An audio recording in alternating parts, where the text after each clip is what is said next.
Where do we access medical care? In Scotland. Over the years, first let me introduce myself. My name is James Fraser. I've been a full-time carer for a lot longer in my life than you'd ever realise. But professionally, I've been doing it for a girl for 20 years, and she's accelerated no end, even against the gravest of times. It was beset to crumple us 20 years ago, 19, 18, 17, and it's set to destroy us at some point of the way, and it's got to the point where the length of time that it's went on, there's an awful lot of a track record there that no one can explain. But we definitely are chasing to get answers. As you can probably hear just now, I'm having difficulty speaking, and we're going to get through all that. But there may be disruptions to the conversation that I'm having. And I'm going to be sending to the Scottish ministers. And that's regarding, that's down to my health. So I apologise if it gets to the point where I'm unable to speak and I have to take a pause, but I suppose you won't know that if I pause this. The whole thing's a mess, really, but I'm going to try and do this off the top of my head, because there's no other way it can be done. We've tried every other way, and it just doesn't seem to get there. There's good old traditional professional hackers that prevent everything, and we'll get through that as well. So the question I would like to ask is, where do I take myself and my caree for medical care? Now, when we look back at the history of accessing medical care in Scotland, before I become a full-time carer, I couldn't get access to medical care anywhere, and I didn't have a doctor for many years. And this was down to problematic issues developing out a particular Falkirk doctors. In regards to my mother's life and my father's, in the general duty of care that seen my mother go through some horrific life, and my father, and then when he really needed them, was treated for TB for 2 years when there was no other case in the country. And when everyone knew it was cancer and was telling it was the doctors, this is cancer, they didn't listen. I believe the money grabbing banshees within people who refer to them as my family went chasing solicitors and doctors and that to get cash, and I think that was paid out.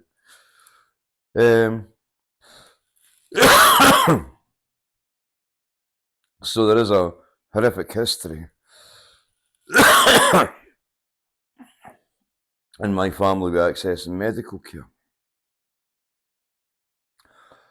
Now, this is going to take some time to get through, and it's not complicated for me.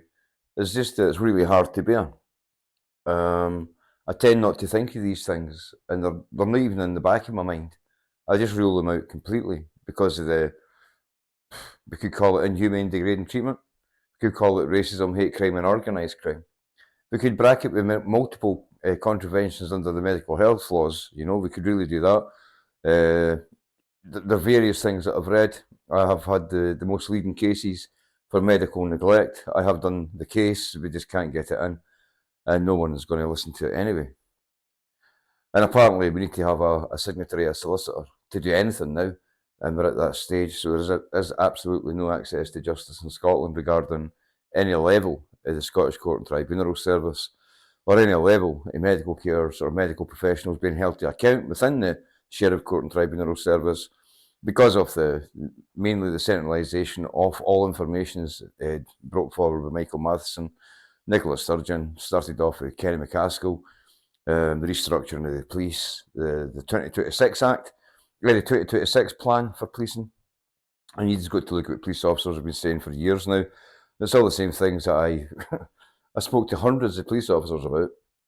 I had to have a decent relationship with these police officers, and up in the northeast of Scotland were absolutely condemned. Even though we've never had any help in Falkirk, there are a lot of officers that tried. But I'm really talking about medical health stuff here, right? And how the angle on medical health is just one separate issue, from a multifaceted attack that's left us isolated, beleaguered, and absolutely nowhere to turn. Now, people will say when they listen to this, well, in respect to housing, go to shelter, go to this, in respect to that, go and get a solicitor, in respect to this, go and do this. Go to the General Medical Health Council, go to the MSP for health, and we've done all that. We've done everything. And the seriousness of the situation will maybe allow people to understand that yes, no matter how bad the NHS is in Scotland, there is absolutely no one at all, being treated in the way that I myself, my father, my mother, and then Kimberly has been treated by all NHS staff. And I think it's horrifying. And of course, we've got good old Police Scotland there trying to get NHS staff to claim we've got mental health issues, and you've got good old NHS staff prepared to do that when you're presenting for a heart attack and quite obviously in difficulty with your bloods, your heart, and the condition in which you look, and the things that you report. So when it comes down to, mental health issue, yeah, we can see that old trick, that old fluke that my father fell for. And I've never seen my mother for years. Yeah. So here's history repeating itself to cover up a real good history of hate crime, racism, and organised crime. And most of the stuff has been placed upon me because, in addition to the troubles that my mother and father had, I have additional troubles out with the rest of the siblings in the family.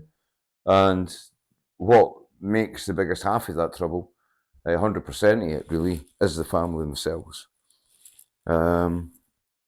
This family's like the Jerry McHale show on steroids if it ever become public, about exactly what they've done and what they've done over the years and what they've tried to continue to this day.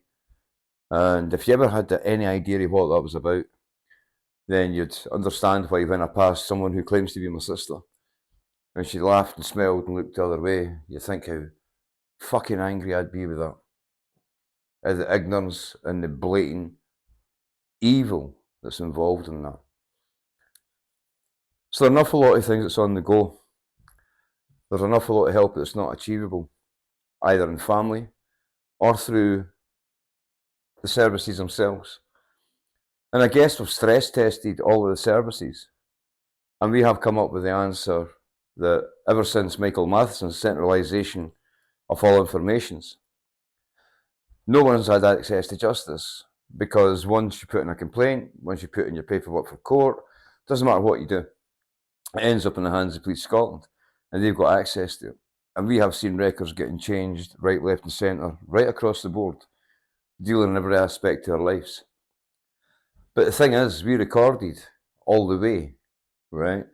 So basically at this point in time in 2026, we're down having completed a psychological operation that was started in 2018. And we expected it to last for maybe a few weeks. And we've done everything perfectly, and we caught the evidence. And the police in Peterhead agreed, yep, you're absolutely right with everything that you're saying. And we had many good officers that confirmed that throughout the whole period. Living up in a place called Bodom, then Froghill Terrace, and then a place called Jute Street, a place called Gordon Mills Place. Now, there was no good officers at Gordon Mills Place, there was no good officers at Froghill Terrace, but the good officers that attended the address in Bodom certainly gave an awful lot away because they had to. I was bringing it up, they couldn't deny it.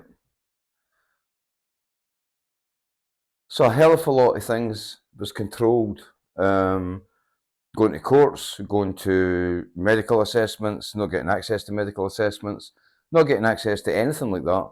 And the partnership development seen Royal Mail highly involved in false allegations, disappearing their mail, and causing warrants to go out for arrest, miss important medical appointments, which has seen the denial of medical care all the way through. And believe it or not, even though it was identified by Police Scotland in the first few weeks of 2018 that were sitting ducks for false allegations, Yes, the dogs are a target. We've got other people in that village telling us, yeah, they're going to set out and kill your dogs. There's people coming out of the woodwork, threatening Kimberly, telling her, if you don't get out of the village, we're going to kill you and the dogs. And the dogs are dead, and they're busy working their way around their cells. We can't get access to medical care, and any part of our truth is a mental health issue, apparently. So they're still playing the same old game of trying to say mental health issues, when actually, indeed, the police have been told, I don't know how many times I've been told through the years, there is no mental health issues. Not only that, there's no mental health issues of the past. There's no mental health issues just now that would show any sort of trouble or difficulty for the future. In fact, the same medical professionals have got me held in high esteem for my ability in mental health, for my understanding. They ask me why I don't work in the field, and I tell them because of racism. And they get it right away, because they're normally brought in to examine me or Kimberly at a point when the tables the tables are turned against us, and this is a state doctor that has been brought in to examine us. And we've had many responses for state doctors, and they've all been in our favour. In particular, when the state doctors themselves start to find out just how the prosecutions have went, and they can see that it's a complete setup. So when you've got that evidence going to psychiatric doctors to show that what you're saying is not a mental health illness or issue, and they can't believe how the hell the courts came to a guilty decision that craved the mental health assessment in the first place, but they don't understand that, and no one else can understand that. There's not a lawyer in Scotland that was spoken to can understand how the Peterhead case come to be.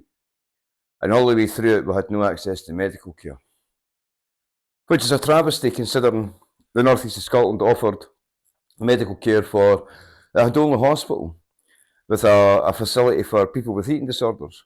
And it was considered that I had an eating disorder because I couldn't eat. And it was down to the nervousness, the false allegations, and the constant entrapment in streets, buses, service providers. Didn't matter where I turned up. There was just a monster of behaviour towards us. Okay? And we could see it right away. So what we would do is perceive as if we were gullible idiots with a service, having advisors and service providers tell us, oh no, we can't do that because of this, when we knew exactly what they had to do because we learned their office before we went in. We learned where they were only administrators of certain tasks and where they were decision makers.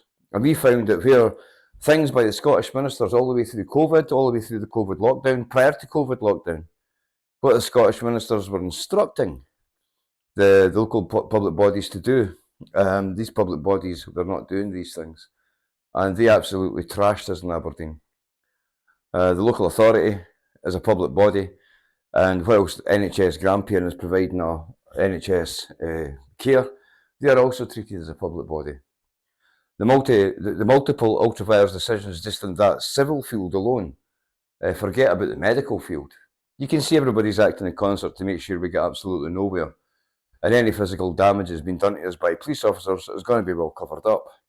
Any illness we've developed because of the conditions of the mold toxicity and the length of time that the local authorities failed in all their statutory duties to provide help and that assistance at that time, seen us in the conditions with respiratory problems that we've got just now. So where people have really tried to protect landlords and letting agents to go through housing and property chambers, we've done it all the way starving.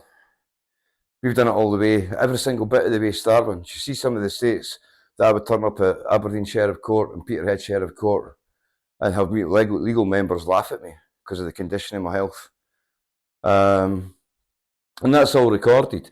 Definitely, we knew we were going into Peterhead Sheriff Court on the assumption that people from Bodom were going to be turning up to fuck them up.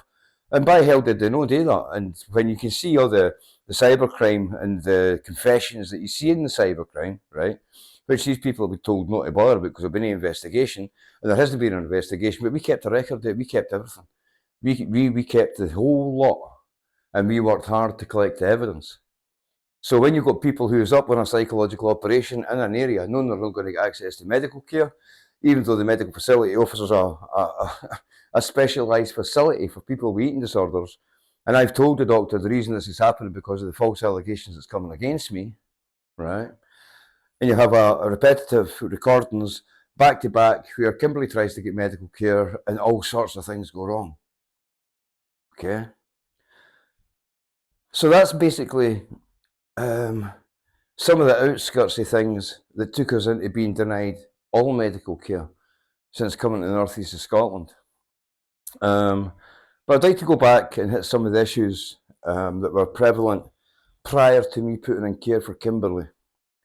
I would like to explain what's happened since then with medical professionals, doctors, and then medical professionals and doctors once they could be influenced, and the ones that could be influenced, and the due diligence we done to discover who was influencing these doctors and exactly who they are, and the reason why we don't get medical care, the very reason why we can't get access to justice in the courts, and the very reason we've got 1,001 people running about us trying to cause all sorts of conflict with stupid phone calls and stupid interactions, and it's the very same behaviour all over again. So we really need to get access to medical care. You know, I'm at the stage now where it's to hell with the tribunals. They can linger on and do what they do. I'm identifying exactly what they're doing, and it's going to be held to account. The criminal courts can continue not to answer us back on appeals that were put in that we've never had any answer back. They'll claim that they have. We'll claim, well, between you sending that and us receiving it, we didn't get it. And we'll go back to the hackers into the system and the preparedness of Royal Mail to hold back all the mail. So an awful lot of things we can deal with there, but initially it's an emergency that we get medical care, and it's an emergency that we get medical care from professionals that's not going to do something because someone's asked them to do so. So I'm going to start. I'm going to leave out all the lack of medical care who's been at Her Majesty's pleasure on trumped up charges. I'm going to leave all that carry on because that's a video just for itself. But the MSPs that we got in touch with at those times, they never answered back at all. That was horrific when you knew there was nowhere you could go to get anyone to help. So with the developments of the lack of medical care, I end up in Edinburgh. And I'm living in a flat in Salmon Place in Edinburgh. And at the time, unbeknown to me, the landlord, the letting agent, and the police had conspired to get the woman upstairs to flood out the flat to try and harass me out the property. And I'm not going to go into how we discovered that, but it ended up with me, the landlord, the letting agent, and the police all in the flat, and the landlord walking away angrily and demanding that the letting agent goes to her office right away because he wanted to speak to her. He turned around and told me I could live there as long as I wanted because he realised the lies that were told, and it fell on the police and the letting agent, where the police had got in contact with the letting agent to try and harass me out the place. And we had been getting niggly harassment things. We had get people changing in the building towards me, and I couldn't work that out because this was brand new to me, this happening, you know. It wasn't brand new that it was happening, but it was strange to have been happening in this capacity, right? Now, this was the first flat that I had went for in years because I knew I couldn't get property in Scotland, and the denial of access to any kind of property always seen me having to travel to England to get accommodation and come back to check on my parents. But it was absolutely an impossible task to maintain over the years. So 25 years ago, I came back to live in Scotland. And I made videos at the time talking about the problems I'm going to have with police, problems I'm going to have with services, medical care. And I've still got those videos, so I should really be putting them all together and establishing 25 years of video evidences that starts off with me coming back to Scotland from Ireland. And the reason I left Ireland, I left Scotland, was in threats from the police. So that's another video as well. I'm going to try and just deal with specifically the medical care. When in Edinburgh, all that was getting planned around about me. And what had happened was I was cycling along George Street in Edinburgh on a push bike, a mountain bike. And the van in front of me, suddenly for some reason, no apparent reason because I couldn't see anything, slammed on its brakes, and on the back doors of the van, the hinges stuck out the way. So when it slammed on its brakes, I naturally hit the back of the van, and the side of my rib cage, my left-hand side, went up.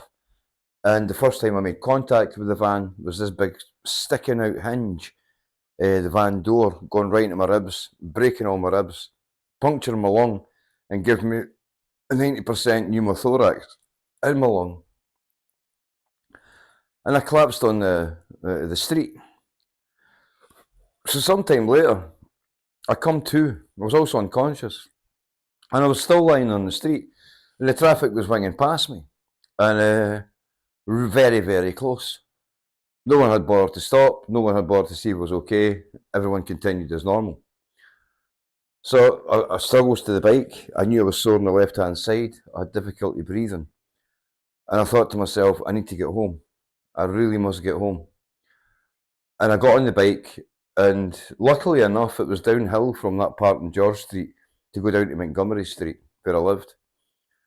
And when I was passing the gymnasium, there was no way I was going to get any further. I was collapsing, and I had to get off the bike. And I literally crawled into the gymnasium, where the reception staff jumped up right away, came and asked me what had happened, asked them to phone an ambulance. I told them I've difficulty breathing. I've had an accident on my bike. I think I broke all my ribs. Now, the ambulance turned up, and this was one of the strangest things. Really aggressive ambulance driver, just at the mention of my name, you know. No doubt primed before he got there, because he'd done very little talking. Looked at me like I was a piece of shit. Didn't give me any help with any mask for breathing or anything. And I was saying to him, can I get oxygen? That would help. And he goes, aye, wait, now. And it never did come. So we ended up at the hospital. And going in through the reception, there was a big conflab between the ambulance staff, a computer terminal, and about maybe 4 or 5 nursing staff that were there. And they're all looking at me, sitting in this chair that I've been wheeled in on. And they've asked me to stand up. And I says, I'd rather no. He says, well, we'll need to stand up so we can lie you on one of these beds. And we tried that, right? But I couldn't lie back on the bed because of my ribs. I had to lie on them, which were in agony. And each time I lay back, my lungs were naturally lying back the way, making it more difficult to breathe. And I don't know how any of these nurses and doctors never seen this. Because I says to them, I goes, look, I'm finding it difficult to breathe here. The minute I tilt back the way, I'm finding it even more harder to breathe. And I don't want to lie down because, as I've seen, I panicked in breathing. And when I panicked in breathing, I had to hoist myself back up as they were standing over me, and they wouldn't give me any help to get back up. So one went away saying, well, if you're not going to lie down, we're not going to be able to help you, right? And I looked at this ambulance driver, and he's sitting with a smile on his face. I'm thinking, why are you even still here, you know?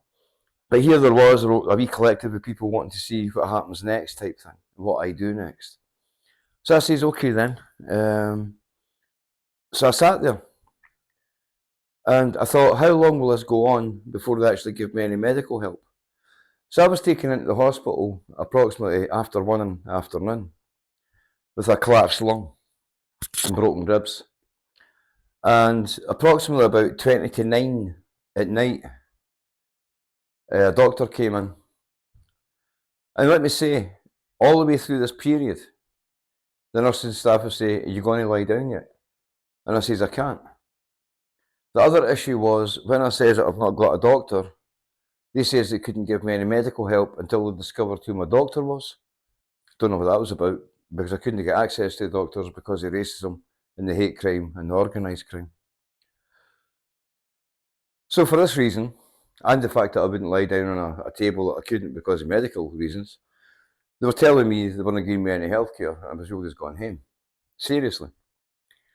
And about 20 to 9 at night, the surgeon that dealt with pneumothoraxes, the lungs, respiratory and stuff, came in to start his shift.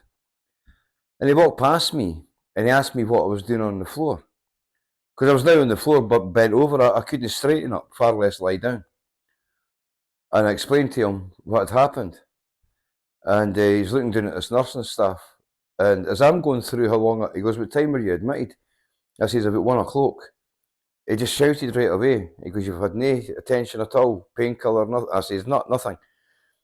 And he shouted on these staff to get me on a trolley and up to, or in a chair, and up to this operation room right away.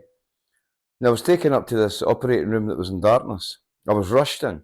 This guy still had his jacket on, right? And he put me straight on a table, and he sat me up, right? And he goes, I'm going to leave you sitting up there now because I realise it's hard for you to sit back. He goes, but in 5 minutes, I'm going to ask you to lie back because there's something I need to do. He goes, it's going to be painful. I can't give you painkiller because of the type of operation that it is. He goes, but believe me, this is going to relieve the pain and you're going to breathe easier. So I says, okay. And he's shouting at these nursing staff to get everything right, and he really is working fast. He can hear how laboured my breathing is, and he knows that I'm absolutely exhausted. He knows I'm done in, right? He can see I'm ready to go. He knows that. I know that. I feel that. I can't hold on any longer. And if it were not for this man starting his shift and noticing what so many people had done earlier on in the earlier shift and then continue to do in the new shift, you know, if it wasn't for that man, I'd be dead. And that was the plan. It's always been the plan. Now, he put me on this table and he said to me, take off your top and that. And I said, okay, lay down. He goes, right, lie down. It's going to be sore. Lie up on your side to alleviate it. And he pushes me around. And as he's telling me, you're going to feel a wee slit, I didn't know he'd already done it. Right, so he's already opened up my side. He's got this bucket thing with a tube on it, and he's stuck it into the side of me. And it was all painful. It really was painful. But the minute this thing went into me, I started breathing better. I could breathe. I was getting oxygen again. I had an oxygen mask on, and I lay there. He goes, you just lie there till I monitor you. And he had staff monitoring me. I was put in a high dependency unit overnight. So here I actually got the medical care, much to the grievance of the people that was preventing it, okay? And I'm in overnight. So in the morning, the tea lady comes round at 7 in the morning. And I'm in a room on my own. And she opens the door and tea, I'm like, yep, I was dying on a cup of tea. I really was dying on a cup of tea. We had a really good laugh about things, right? And she went away. Next again, more. She came back and had a really good laugh about things, right? And all the staff found me great. Most of the staff I got on well with, but there were a few staff that were just scowling, howling-faced howks, you know. And they caused an awful lot of problems when I was in that ward. And it was a tea lady that was telling me what to watch out for, right? So the tea lady opens this door this morning. She goes, do you know anything about a key gone missing? And I says, no. She goes, well, just watch yourself. And went away. Right? She'd done it in a whispering thing, so there was no chance to ask her, like, what is it, or anything like that. No longer after that, doctors came into the room, right? And took me out of the room. You know, I'd never left this fricking room for any reason. Took me out of the room and searched it. On the presumption that the medical, the medicinal, all the medicines, you know, the box that keeps all the medicines, the key for that had been missing. And so I'm sitting watching them search the room. I'm sitting there thinking about signing myself out because I realise, because of the history of my life, it's the cops that's in there getting this to happen. And there's no key went missing, there's nothing, you know, I've had enough information for the wife of the tea that this was a pre-planned sort of a fucking idea. So I'm sitting there, and after when the doctor comes out, he announces quite publicly, with this fucking grimace on his face, and says to me, it looks like there's no key, looks like he's not put the key in there, that's it. And I went out to him, and I says to him, I goes, are you in charge of my medical care? He said, aye. I goes, well, first last night, the nursing staff had to give me extra painkiller because enough wasn't prescribed, and they've notified that. So can I just get around to asking you where I'm getting this kind of treatment, where I'm not getting access to any medical care, and then when I do, I'm not getting access to painkiller, and then the next day morning, you're only searching my room, and you're failing to research anybody else in the hospital, especially anybody else in this ward, right? And he never had any answers for that. So I says to him, could he make transportation for me to go to Glasgow Royal, where I felt I'd got a better deal other than Edinburgh. And on the history of what had happened for the day before, it was agreed by the tea lady and it was agreed by the nursing staff that gave me extra Orimorph that night to take the pain away because I was in agony. I really was. After the operation that was done, I was recommended on a medication, and this nurse later realised that the medication that had been recommended, I hadn't actually had it. It was cut in half, right? So I wasn't getting, and I was in agony, and it was back at 1, 2 in the morning. The nursing staff came in, she goes, "That is really no touching you, isn't it?" And I said, "No." So she gave me some Orimorph, and I was able to stand up and lie down and go straight to bed, thanking that woman.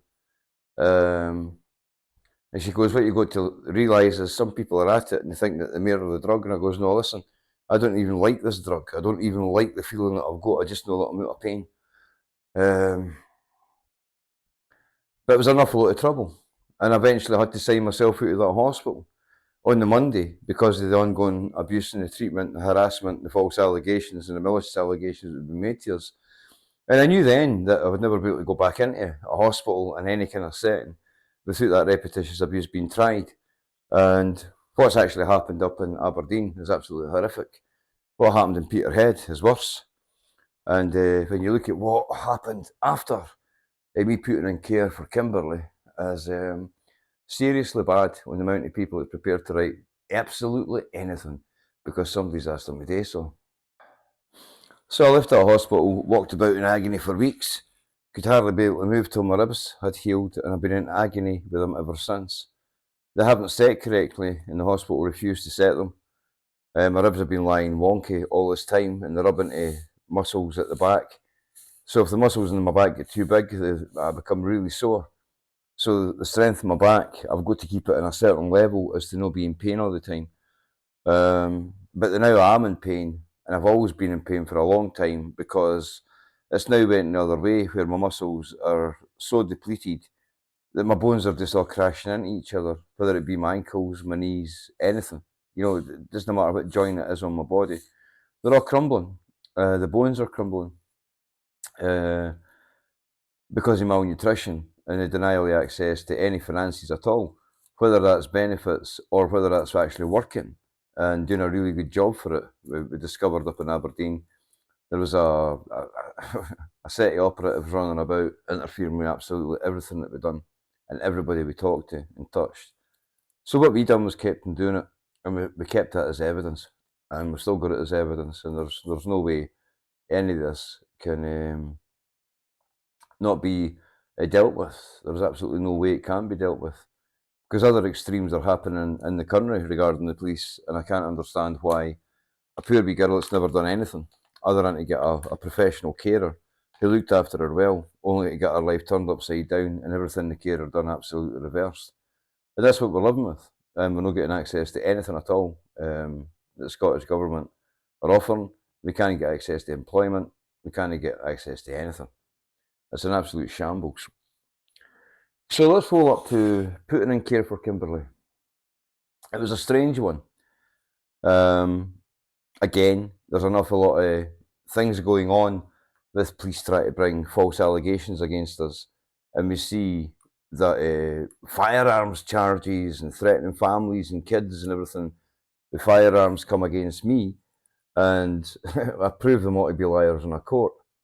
And even the sheriff, you know, I was the only person in Scotland to be released on bail at the very first calling in a firearms charge. And the reason that being is because the sheriff didn't believe anything that the police were saying. Nothing about my character, nothing about anything. And this was a sheriff that had been getting reports with police for years and didn't believe a word of it. And many sheriffs didn't. And I think that was the protection of folk at Sheriff Court that they offered. They wouldn't let the police go as far as what they intended in doing with my life. But certainly up in Peterhead and Aberdeen, they gave it a good fucking crack. And it's left us absolutely done for. Absolutely done for. And we couldn't believe in year 3 that things weren't getting dealt with. But when it got to year 6, as it is now, it's absolutely horrendous, the things that's not been dealt with. In the criminal sense, the civil sense, and in the medical sense.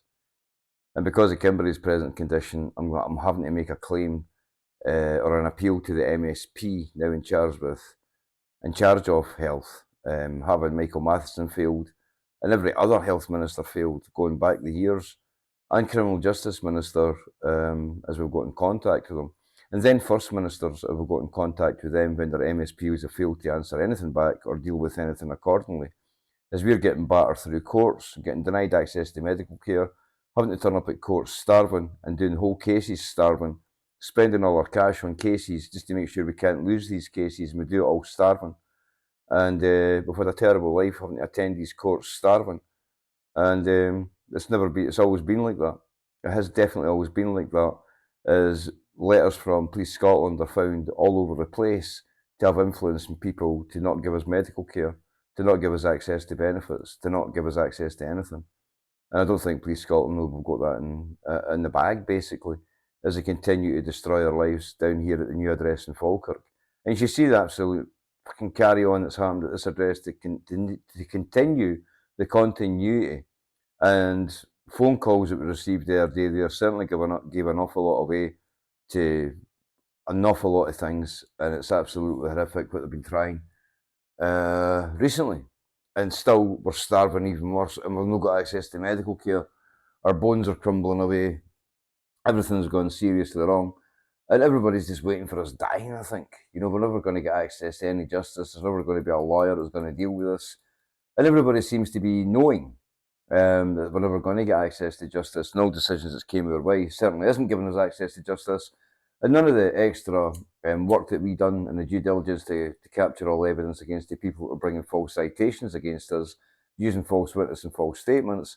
Not only did we capture evidence against them, but we learned Officer Constable and learned the laws to make sure that we knew that they knew how to go about it. And when advising them how to go about putting evidence into the courts and starting investigative proceedings into the things we're complaining about, there was nothing. Everything was held back at line manager level. Absolutely everything. So I've said enough in this short video, and I'm going to give up the ghost to talking any further. And we'll come back for a part 2 on NHS trusts, local public bodies, and people who can do things when asked to do so. And when you look at the decisions that are made, it's the only reason why. It's the only conclusion you can come up with. But when we have got the evidence that they're actually being asked to do so, then it's conclusive. Then the deal is done. Then the Scottish ministers must act. They must act as not to be complicit in racism, hate crime and organised crime. And as a public body, I would certainly advise that they act at once, because people are dying as a result of their failure to act. So when you look at culpability for deaths in Scotland, you know, who's responsible for that? And when there's an organised team making sure you don't get access to anything at any time. So you people out there that can remember a COVID lockdown would wish to forget it. Our circumstances haven't changed. We're in the very same circumstance of getting beastie stupid by nothing but liars, and when we capture them out with crucial evidence, the Police of Scotland fail to act. When things get too bad and we've got medical difficulties as a result of malnutrition and we go to doctors, they're quickly happy, you know, to want to write a mental health section and totally disregard all the medical physical attributes that you've just mentioned to them that's wrong with you, and give you no medical care there at all. An absolute shocker that took place up in the northeast of Scotland. But please come back and listen to what I've got to say about when I first put caring for Kimberley, what our doctors were telling me about the miraculous record that they were keeping of Kimberley's development. And then we'll go to the doctors in Falkirk that overseen the medical care for my mother, and we'll see exactly what they done to Kimberley when acting along with Police Scotland. Again, a police officer that then become the local community officer in Slamanan and continue to throw case after case after case and fail to record and report and investigate crime. The racism is horrific, and the time is now to deal with it. Thanks for listening.